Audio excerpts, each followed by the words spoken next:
Me, who was into all things East Coast, which I'm not going to list what all those things are, never had an interest or an intention necessarily in studying the Quran, let alone memorizing, let alone tajweed, or all these words that I knew nothing about, Ijazah, tajweed. I didn't know any of these words. And I knew that my own recitation was very slow and kind of weak. How was I going to ever accomplish this? And then on top of it all, to go to Syria. I'm not Syrian. People always think I'm Syrian, but I'm not actually Syrian. It was a big deal for my parents to even consider Syria.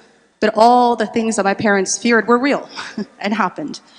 To send their daughter, out of this a 13, 14-year-old, to a land that they've never been to a place where there are all these discussions on people who study Islam, people who memorize the Quran, people, what were they going to do to me?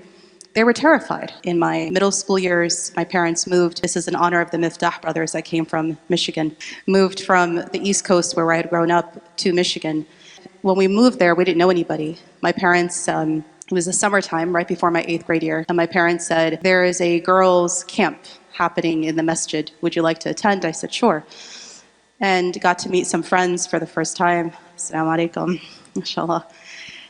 And they were talking about a group of girls that had gone to study the Quran. And I thought, okay, yani, that's nice. And just carried on with the camp until the very last day of this camp. All these girls returned back from their studies, and they had gone to Syria. This is before the war, of course. And there was all this buzz and excitement in the air about the girls who were returning. And they're all roughly my age, somewhere in that middle school, high school kind of age group. And they said, we're going to throw a party for them. And if you know anything about the Syrians, they love to throw parties for everything, mashallah. And so they said this was going to be a party on behalf of their journey of the Quran. And I thought, oh, interesting. I've never been to a Quran party. All right, let's see what this is about. And so they decorated the whole place. Everyone's so excited, and I'm kind of curious. I'm still new to this area. I don't really know what they're talking about. And they kept using a specific word, and this word in Arabic is Ijazah. This is their Ijazah in the Quran party. And I thought, what is Ijazah? Like, I don't even know what this means. It's to colloquial ear, it sounded like, you know, your summertime. Like, I don't know what this word means, vacation time. And eventually these girls come to the party, and they're dressed in the most beautiful, they're literally caped and gowned, the way you do in a graduation. But it's in white, it was like white satin, all trimmed in gold, and it was just the most beautiful thing. They were caped in these white gowns and then crowned with crowns of flowers, right? And they walked in one by one, and I thought to myself, I feel like I'm seeing like angels. Like, who are these girls coming in one by one, mashallah?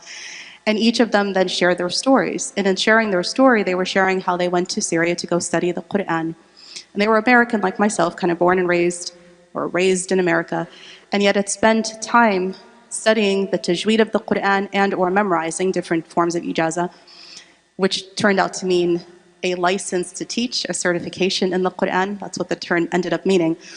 And they celebrated these girls, and I remember standing there as right before my 8th grade year, so it must have been about 13 or so, standing there, watching the procession, watching all of this, lots of nasheed, like our munshid who was here earlier, all the feels, all the vibes, right?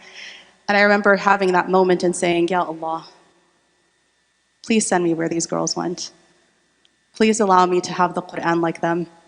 And I found this dua kind of like overwhelming me, like just coming into my heart, Ya Rabbi, allow me to. And I thought, wow, like 13-year-old me who was into all things East Coast, which I'm not going to list what all those things are, mashallah, had never had an interest or an intention necessarily in studying the Quran, let alone memorizing, let alone tajweed, or all these words that I knew nothing about, Ijazah, tajweed. I didn't know any of these words.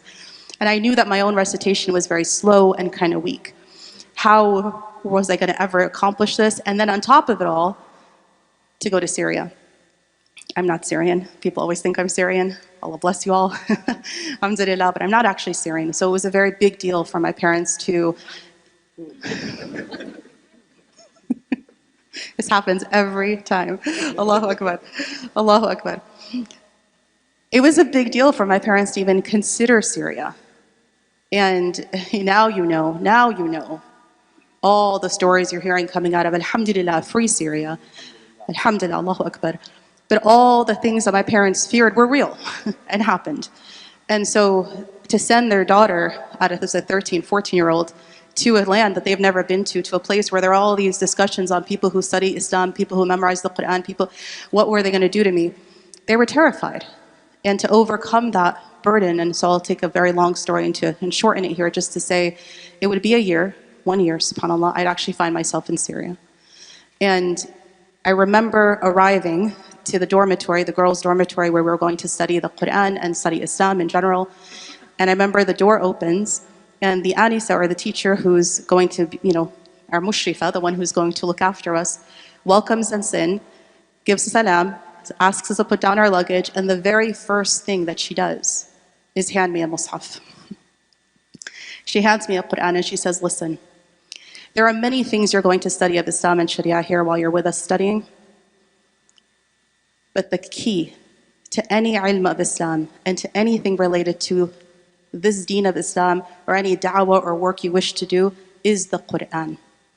You cannot access Islam or be able to ascend any further without the Quran. This is your key, and this is where Allah subhanahu wa ta'ala is going to make it happen for you. Everything that comes after this is nur, this is light, and if you wish to imbibe the light of Allah and the light of Islam, it comes through the Quran.